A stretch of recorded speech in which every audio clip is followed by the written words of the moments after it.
Hi, Sam Tolbert, Sound of Joy Music Services, and this is our first introduction to our chord charts and giving you the opportunity to begin to build your own chord reference. As you see, we're starting in the key of C, and we've given you the first set of chords that's in the range of key of C that we're going to work on. Now, if you don't have your keyboard next to you, we do have one there that you can look at. We want you to also to see the name of the chord, to see how it is played, and how you could apply fingering to it. So let's get right into it. Key of C is where we're starting. The first, C, E, G. This gives us our C major chord. The inversions follow. This is the root. Look at the fingering. Now it could easily be these three fingers, or it could be the 3, 1, 3, and a 5, if you just want to get comfortable of the scale, or it could be these three or these three. It depends upon what chords are going to follow. The next is, this is the root, this is the first inversion. Now what makes it comfortable making this jump is using either these set of fingers here. So when you release and you come up, you form the next chord. Now, I've always used the pinky rather than trying to use the fourth finger to play that inversion. So you root, first inversion, second inversion. Now you've got, again, the 1, 3, and the 5. We want to give you an idea why you want to be able to play in this sense. If you're going to be doing this chord,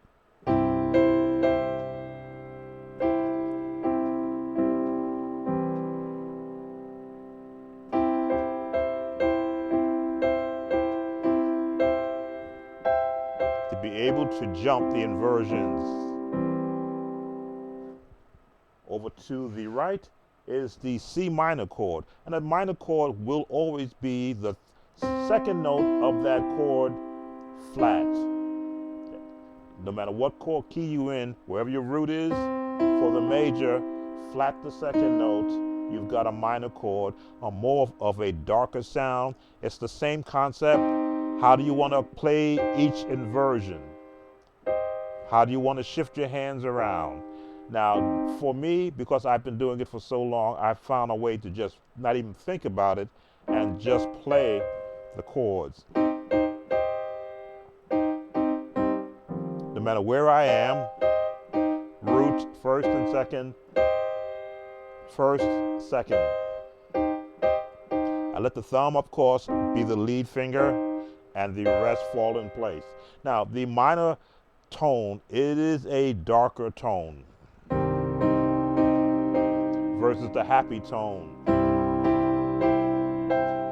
But you're going to find that how you position your chords and you build your chords is going to give you a different look at it. And we're going to cover that because we've got 3 more chords in the key of C to cover. The next is, and that's called a C plus in this book that I'm using, but it'll be given the name of Augmented Chord. Now here again, how do you want to use your finger for playing these chords? Your root, your second, your root, your first, and your second. The thumb is always going to lead out. Then you find whatever fingers get you comfortable to play the next inversions. This is a very important chord. Some call it a spooky chord because of the way it sounds. It is a part, and I keep getting this wrong, it is part of the whole tone scale.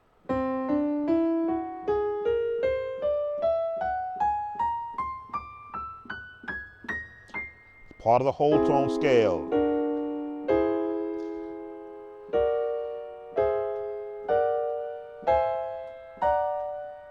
So as you can see, it's in that family of chords. And if you know Stevie Wonder's "You Are the Sunshine of My Life," that's what he's using. And it's used to transition you from C if you want to go to the 4, which is the F.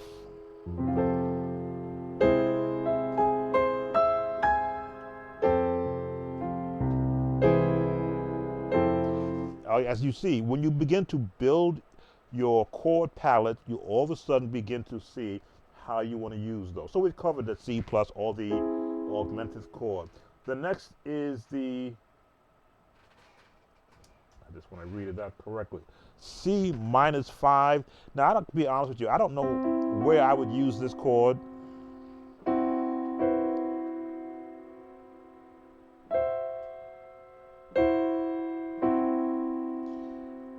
Unless, of course, I've got another chord in this family. Now, I can see using it here.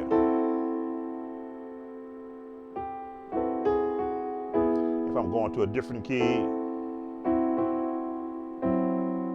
But it's good to know that these chords exist because, as I've often said, chords are relative to each other. What may sound out of place in the key of C will fit all right in the key of E.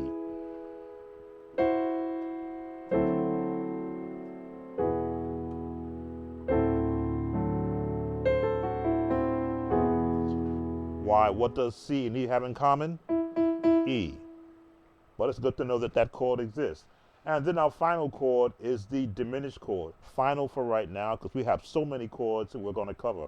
The diminished chord, which is a major chord, flatting the third, flatting the fifth. That will always give you that diminished sound. So if you ever hear a chord that doesn't sound like it's in a major family, play the major of that chord and then listen and find what notes are working in conjunction. So now you don't have a minor sound, but you have a diminished sound, which is like an actual anticipation. You anticipate this chord going somewhere.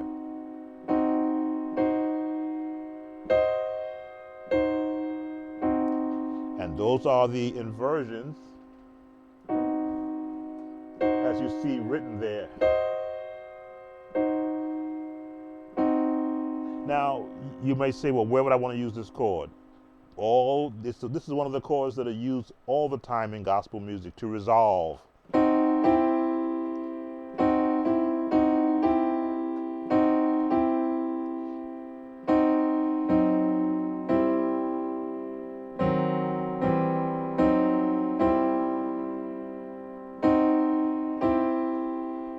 Now, it's when you're building your chord family, which is what we're doing with this part of our April series of 2024, is we're giving you all those chords you watch us play in many of our songs that we teach and in our playing that we just go to travel from one chord to the next. So it's a matter of learning every change like this in all the keys. Well, that brings you to the close to part 1 of the key of C. And you're wondering why we say part 1. We're going to give you a preview. We only covered 1, 2, 3, 4, 5 chords, but look how many more we have coming in the key of C. And this is not all the chords, but these are the ones that we're going to introduce to you so that we can help you build your own chord library. Sam Tolbert, Sound of Joy Music Services. If you like these videos and these projects that we're putting out there for you, don't forget to become a subscriber. I should have my subscriber icon up there, and I don't. Give us a thumbs up that you like these videos, and of course, leave a comment. See you as we continue chord chart for the key of C. Take care.